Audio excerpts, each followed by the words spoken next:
하나님께서는 이스라엘 백성을 가나안에 입성하게 하실 때 먼저 그 가나안 안에 있는 간에 살고 있는 원주민들을 진멸하라라고 명령하셨습니다. 여호수아 전쟁에서 봤듯이 이 진멸이라는 것은 단 하나도 남기지 않고 모두 멸하는 것을 칭합니다. 그러나 이스라엘 백성들이 이 사사기에 와서 가나안을 점령하고 그들이 어떻게 살아갔냐? 바로 가나안을 모두 진멸한 것이 아니고요. 그들과 더불어 그들과 함께 살아갔습니다. 가나안의 문화를 접하고 그들과 더불어 살아가면서 즉 하나님의 명령을 거부한 채 살아가고 있었던 것입니다. 오늘 이제 사사기가 마무리되는 과정 가운데에서 이 20장 말씀에서는 베냐민 지파가 진멸하는 이야기가 시작됩니다. 아이러니하게 이 베냐민 지파가 진멸하는 것이 어떤 이방의 세력에 의해서 진멸하는 것이 아니라 이스라엘의 나머지 11지파의 손에서 멸망하게 된다니 하나님께서 명령하신 그것이 반대로 가고 있으며 이 이스라엘 백성들이 얼마나 타락했는지를 전적으로 보여주고 있습니다. 하나님의 말씀을 거역한 사람은 그것이 이스라엘 백성이든 하나님께 선택받은 백성이든 약속의 자손이든 그런 것이 상관없이 모두 비참한 결론에 이를 수 있다라는 것을 보여줍니다. 하나님 안에서 전혀 옳은 방향이 아닌데 그들은 끝까지 그저 자기가 옳은 대로 자기의 생각대로 자신의 길을 가고 있었던 것입니다. 오늘 본문은 한 이름 없는 레위인이 겪은 충격적인 소행이 어제 본문에 있었는데 그것을 듣고 온 회중이 이스라엘 백성이 온 회중이 모이는 장면이 기록되어 있습니다. 감히 입에 담지 못할 끔찍한 일이 벌어지고 난 뒤에 그 심각성을 깨달았는지 이스라엘 모든 자손, 어른, 모든 분들이 여호와 앞에 모이게 됩니다. 2절 말씀에 보면 온 백성의 어른들이 모였고 칼을 찬 보병이 40만 명이나 된다라고 기록되어 있습니다. 회중이 일제히 여호와 앞에 모였다, 미스바 여호와 앞에 모였다라는 이 사사기의 기록은 앞서 나타나는 이스라엘 역사를 통틀어 봤을 때는 상당히 긍정적인 부분이라고 생각될 수도 있습니다. 왜냐하면 이스라엘 백성들을 이끌었던 지도자였던 모세와 여호수아는 항상 중대한 일을 앞두고 온 회중을 여호와 앞에 모였던 일이 있었기 때문입니다. 여호와 앞에 모여서 그들은 고민하고 여호와 앞에 모여서 그들은 하나님의 뜻을 물었습니다. 그런데 오늘은 그 일이 빠져 있는 것을 확인할 수 있습니다.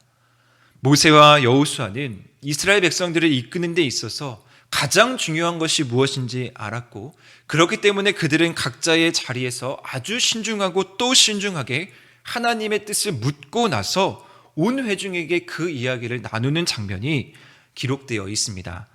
그런데 오늘은 온 회중이 이스라엘 앞에 여호와 앞에 모였지만 그러한 이야기는 전혀 기록되지 않습니다.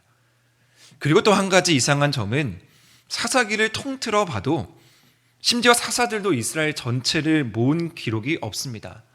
그런데 오늘 본문은 한 사람, 그것도 이름도 기록되지 않은 이 레위인이 이스라엘 전체를 연합했다라는 사실이 이상합니다. 따라서 우리는 여호와 앞에 모인 이 이스라엘 백성들의 모습이 전혀 긍정적이지 않고 부정적인 흐름으로 나아가게 될 것이다 라는 것을 추측할 수 있습니다. 어쨌든 레위인을 통해서 미스바에 모인 사람들은 이 레위 사람에게 사건의 경위를 듣도록 합니다. 그렇게 레위인은 자기가 겪은 이야기를 하게 되죠. 그런데 그 가운데에서 또 어떤 일이 있냐면요, 자기에게 조금이라도 불리한 말을 이 레위인은 전혀 하고 있지 않습니다.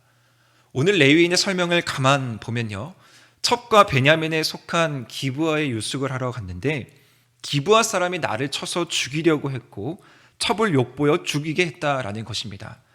그래서 내가 이 망령된 사건을 알리기 위해서 첩의 시신을 나누어 너희들에게 보냈다라는 것입니다. 기브아 사람들이 자기를 죽이려 했다고 없는 말까지 지어냅니다. 이 이야기는 전형적으로 자신을 보호하기 위해서 자신의 입장에 펴서 자신의 생각을 이야기하는 거짓말이었습니다. 따라서 이 말을 듣고 온 이스라엘과 기브아 사람들 사이를 이간질하는 그 중심에 바로 이 레위인이 있었던 것입니다.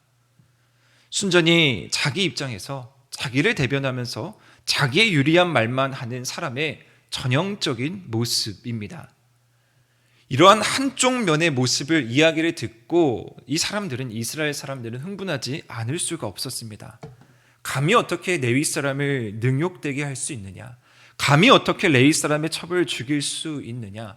당시 이스라엘 백성들의 이 마음으로는 이 생각을 이해할 수가 없었던 것입니다.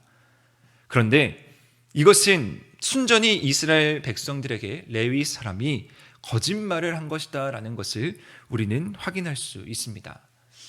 그렇다면 하나님께서 이 모습을 통해서 전달하시고자 하는 메시지가 무엇일까요? 여호와 앞에서 이스라엘 온 족속이 모이고 심지어 40만이라는 대군이 모일 정도로 아직도 이스라엘 백성들이 여전히 살아있고 여전히 저력 있는 백성이다 라는 것을 보여주고 싶으셨던 것일까요? 아닙니다. 하나님께서는 이 사건을 통해서 당시의 이스라엘 백성들의 모습을 풍자하고 싶으셨던 것입니다. 우리는 계속해서 이 레위인의 행태를 주목해 보지 않을 수가 없습니다. 이름도 기록되지 않은 이 레위인은 아마 이스라엘 당시 지극히 평범한 한 사람의 대표적인 모습이었을 것입니다. 지금 레위인이 벌이고 있는 이 행태는 그곳에 모인 모든 백성의 대표적인 한 사람의 상징적인 모습으로 모든 백성들이 어쩌면 지금 이렇게 살아가고 있다라는 것을 암묵적으로 보여주고 있는 것으로 볼 수 있습니다. 하나님께 묻지 않고 한 사람의 이야기가 마치 진실인 것처럼 쓸데없는 정의감에 불타서 그것이 사실인지 거짓인지 분별하지도 못하는 그런 모습 말입니다. 이스라엘 백성들에게 있어서 가장 큰 문제를 이 사사기를 마무리하는 과정 가운데에서 하나님은 분명하게 이야기하고 전달하고 계십니다. 하나님이 없는 삶, 어디에서도 그들은 하나님을 찾아볼 수가 없는 그들의 이기적인 삶을 하나님께서는 지적하십니다. 하나님께서는 이스라엘 12지파를 세우시고요, 그들을 부르시고 이 가나안 땅을 정복하는 과정 가운데에서 이 12지파를 한 공동체로서 아주 소중하게 생각하셨습니다. 그래서 가나안 전쟁을 펼치는 데에도 이 12지파가 서로 화합하고 서로 배려하고 서로 아끼는 모습을 곳곳에서 보여주셨습니다. 왜냐하면 이 12지파는 하나님의 언약의 상징이었고요, 한 공동체로서 하나님의 한 마음을 느낄 수 있는 집단이었기 때문입니다. 그런데 그들은 너무나 어리석게도 자신들의 이기적인 생각으로 이제 마음대로 하나님의 언약의 공동체인 이 12지파라는 이 공동체의 상징마저 깨려고 했던 것입니다. 자기들 마음대로 자기들 듣고 싶은 대로 달려가고 있습니다. 우리의 삶에서 가장 중요한 교훈이 어쩌면 오늘 말씀에 있습니다. 우리는 무엇을 하든지 어떠한 상황에 처해 있든지 항상 하나님의 뜻을 물어야 합니다. 신중하게 물어야 하고요, 적극적으로 물어야 하며 주님의 뜻을 알기 위해서 우리는 밤낮 몸부림쳐야 한다라는 것입니다.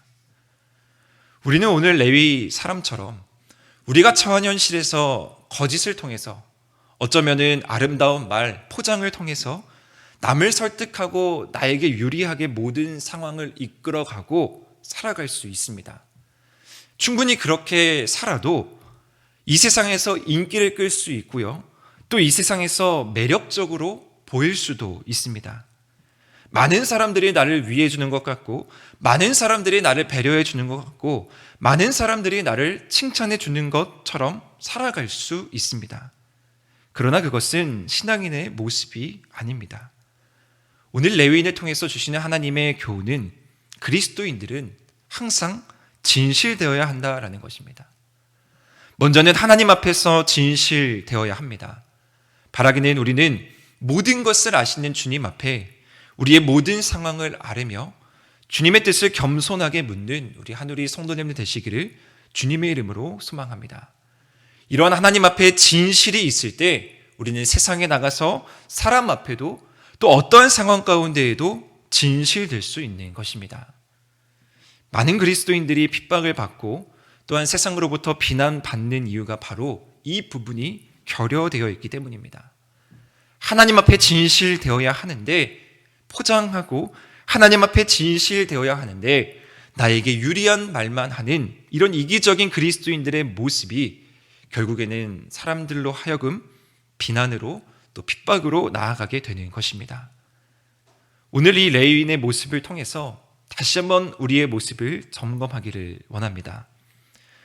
우리의 삶에 있어서 가장 중요한 요인이 무엇인가? 그것은 어떤 거대한 것이 아닙니다.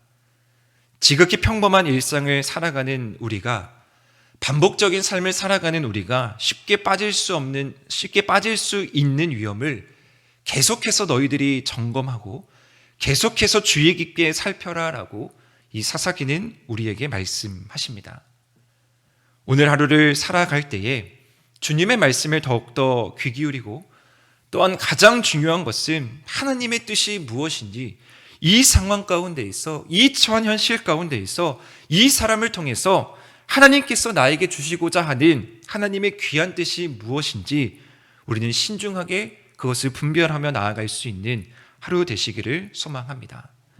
사사기가 주님이 없는, 사사기가 하나님을 참 왕으로 섬기지 못하는 그런 지극히 평범한 사람들의 모습이라면 우리는 그것에서 벗어나 하나님 안에서 평범하게 사는 삶을 살아가시기를 원합니다.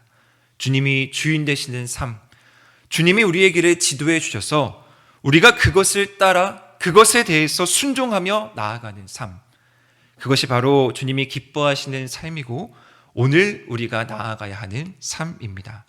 오늘 하루 주님과 동행하며 주님의 도우심으로 승리하며 나아가는 우리 하늘이 모든 성도님들 되시기를 주님의 이름으로 축원합니다.